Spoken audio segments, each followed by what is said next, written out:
In Washington, ghost-like objects dart across the radar screen at the CAA Traffic Control Center at National Airport for several hours, traveling more than 100 miles an hour. Air Force jet fighters spend several hours chasing the objects plotted on the radar scope. Something else is out there. There's something else out there, okay. Of all the banks and braes of bonny Scotland, none holds more fascination than the murky waters of Loch Ness. Tell me, do you think there is life on other planets? Well, I'm not quite sure, but I suppose there would be. No, he seems definite. You seem Definitely. definite about it. How do you see this life and where? Oh, I've seen a flying saucer. Blackwater Media presents Darkfall. Real-life encounters with the paranormal and the unexplained.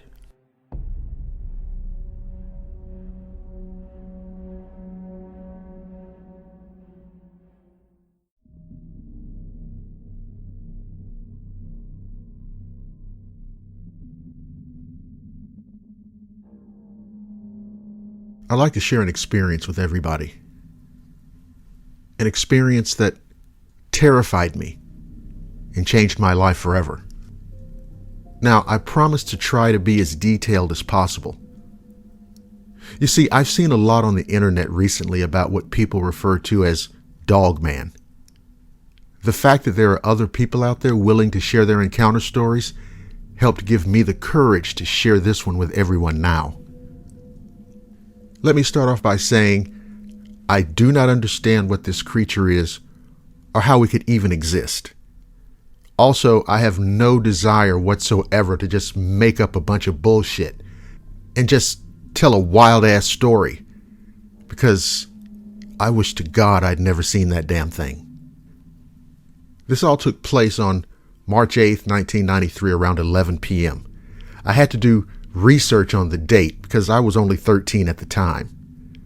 I was able to because it happened to coincide with a full moon event which everyone was aware of and talking about at the time. The moon was very full, very bright that night. And this all happened in a place called Rembert, South Carolina. A very small rural town. It's kind of what we call down here a two-stoplight town. Now, the event involved me, of course, along with my stepdad, my mom, and my sister. By involved, I mean we all saw it. We were headed back from Columbia after visiting family.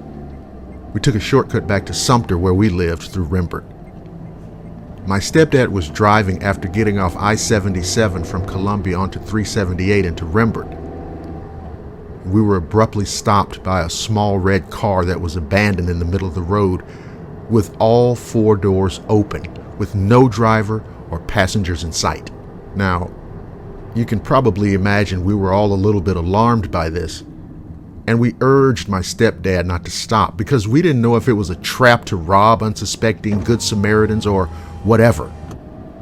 So as my stepdad slowly edged around the red car, this incredible animal thing approached our vehicle. It came from the direction that would be considered in town. In my estimation, it was probably 10 plus feet tall. It reminded me of how I visited New York for the first time, looking at all the skyscrapers and having to really turn my head to the side and peer straight up to see the buildings. That's what it took to get a good look at the creature. It was completely covered in all black fur. It was standing and walking upright like a man. It had very long, sharp nails, and it was kind of snarling, so we could see that it had very sharp teeth. But most shocking of all, it had glowing orangish, yellowish eyes. I mean glowing unlike anything I've ever seen in my whole life. All I can compare it to in terms of my understanding would be a werewolf. You know, the kind you see people transform to in all the horror movies growing up. But much more realistic. Way more frightening. It was a living, breathing monster in the flesh. Man, I tell you, it still sends chills down my spine, even as I'm writing this story down, 28 years later. As it passed our vehicle that was stopped by it crossing our path, we were all in that state of, oh my God, what the fuck is that type of shock as to what we were witnessing, and in a state of complete disbelief. As it passed around our vehicle, which it didn't seem to be interested in any way, and only as an obstacle in its way. It was breathing heavily. It almost seemed hypnotized or in a sort of trance. It disappeared on the other side of us into the cornfields off the side of 378, and my stepdad slammed the gas pedal and sped off. The sighting was very quick, probably 20 seconds, but it almost seemed like it happened in slow motion, if that even makes sense. We rarely spoke of it over the years, but we were all certain, and we were all in agreement too, that it was something not of this world. We felt it was otherworldly. Not sure if the moon had anything to do with the sighting other than knowing the cliche about werewolves coming out on the night of a full moon. My mother and sister have since passed away. I think from time to time to bring it up to my stepdad or ask him about it to see if he remembers it. I'm sure he does. I've been hesitant, but have shared with select people over the years. I know it's viewed as crazy or something that people make up because it's outside of our understanding, and it conflicts with many people's views and beliefs. This sighting has stuck with me, and it will randomly pop into my head out of nowhere. I still wonder if it did something to the people that were in that red car.